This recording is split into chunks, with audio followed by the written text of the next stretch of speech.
ఒక్కసారి కొమ్మూరి గోల్డ్ కి కాల్ చేయండి. తాకట్లో ఉన్న మీ బంగారాన్ని విడిపించి మార్కెట్ ప్రైస్ కి వాళ్ళు కొనుక్కుని మిగతా డబ్బులు మీకు ఇచ్చేస్తారు. హాయ్, వెల్కమ్ టు మన టీవీ మన కోసం. ఫైర్ బ్రాండ్ వాయిస్ ఎందుకు మోగపోయింది? అయిన దానికి కాని దానికి నేనున్నానంటూ ఒకప్పుడు మీడియా మైకుల ముందు స్వరం సవరించుకునే ఆ లీడర్ ఇప్పుడు ఎందుకు సైలెంట్ అయ్యారు? అత్యంత కీలకమైన శాంతి భద్రతల విషయంలో వైసీపీ అటాక్ మోడ్లోకి వస్తే మరి ఆ మాజీ మంత్రి పిలిస్తే వెళ్తా అన్నట్టుగా ఎందుకు వెయిట్ చేస్తున్నారు?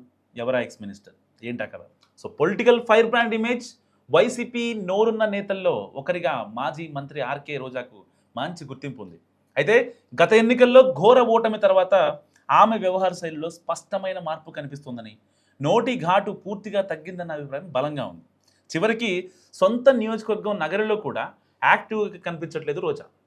పిలిస్తే శుభకార్యాలకు రావడం, వెంటనే చెన్నై చెక్కేయడం రొటీన్గా మారిపోయిందని అంటున్నారు చాలామంది. సో రాష్ట్రంలో శాంతి భద్రతల అంశానికి సంబంధించి ఇటీవల వైసీపీ ఆందోళన చేస్తుంది. స్వయంగా పార్టీ అధ్యక్షుడు జగన్ సైతం నిరంతరం విమర్శలు గుప్పిస్తున్నా ఆ విషయంలో రోజా మాత్రం ఎందుకు సైలెంట్గా ఉంటున్నారంటూ పార్టీ వర్గాల్లోనే పెద్ద చర్చ జరుగుతోంది.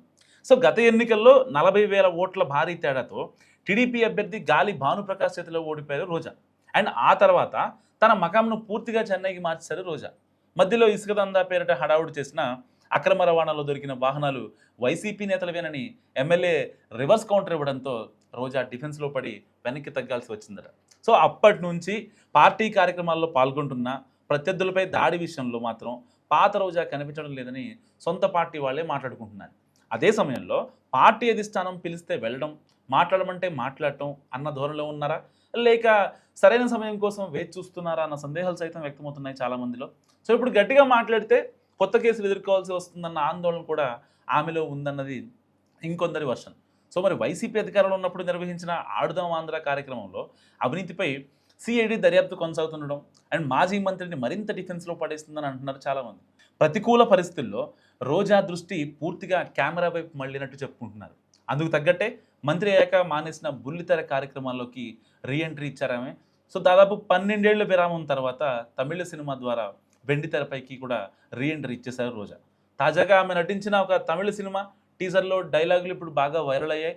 సో అవన్నీ బాగానే ఉన్నా పార్టీ ఫుల్గా రీఛార్జ్ మోడ్లోకి వచ్చాక కూడా రోజా వాయిస్ గట్టిగా వినిపించుకోవడానికి కేసులే కారణమా అంటూ వైసీపీ వర్గాల్లోనే చర్చ జరుగుతుంది. మునిపటిలా దూకుడుగా వెళ్తే ఆడుదాం ఆంధ్ర కేసుల్లో చట్టపరమైన చిక్కులు తప్పవని ఆమె భావిస్తుందనట. సో ఇక ఉమ్మడి చిత్తూరు జిల్లాలో మాజీ మంత్రి పెద్దిరెడ్డి రామచంద్రారెడ్డితో పాటు ఇతర సీనియర్ నేతలతో ఉన్న తీవ్ర విభేదాలు సొంత నియోజకవర్గంలోనే వర్గపోరు తలనొప్పిగా మారాయని అంటున్నారు. అందుకే పార్టీ పిలిస్తే వెళ్ళడం, చెబితే మాట్లాడటం తప్ప కూటమి నేతలను డైరెక్ట్గా ఢీకొట్టే సాహసం చేయడం లేదన్నది వాళ్ళందరి అభిప్రాయం. సో ఇందుకు కొన్ని ఉదాహరణలు కూడా చూపిస్తున్నాయి సొంత పార్టీ వర్గాలే. ప్రశ్న Ravan case, Saikrishna lockup death episode లాంటివి వాటి విషయంలో పార్టీ గట్టి స్టాండ్ తీసుకొని రాష్ట్రంలో శాంతి భద్రతల అంశాన్ని ప్రశ్నిస్తున్నా రోజా ఎందుకు నోరు తెరవడం లేదని అడుగుతున్నారు వాళ్ళ పార్టీ నేతలే. ప్రతిపక్షంలో ఉన్నప్పుడు ఒక కీలక నాయకురాలు వ్యవహరించాల్సిన తీరు ఇది కాదంటూ సొంత పార్టీ క్యాడరే గుసగుసలాడింది. సో పార్టీ కష్టకాలంలో ఉన్నప్పుడు తనకు తానుగా గొంతు నొక్కేసుకోవడం నాయకత్వ లక్షణం కాదనే కామెంట్స్ అయితే వినిపిస్తున్నాయి. అయితే రోజా మరి ప్రస్తుతానికి తన వ్యూహాన్ని మార్చుకున్నారా, లేదంటే సమయం కోసం ఎదురు చూస్తున్నారా? అదే ప్రశ్న. సో మీరేమనుకుంటున్నారు? మస్ట్ కామెంట్ చేయండి.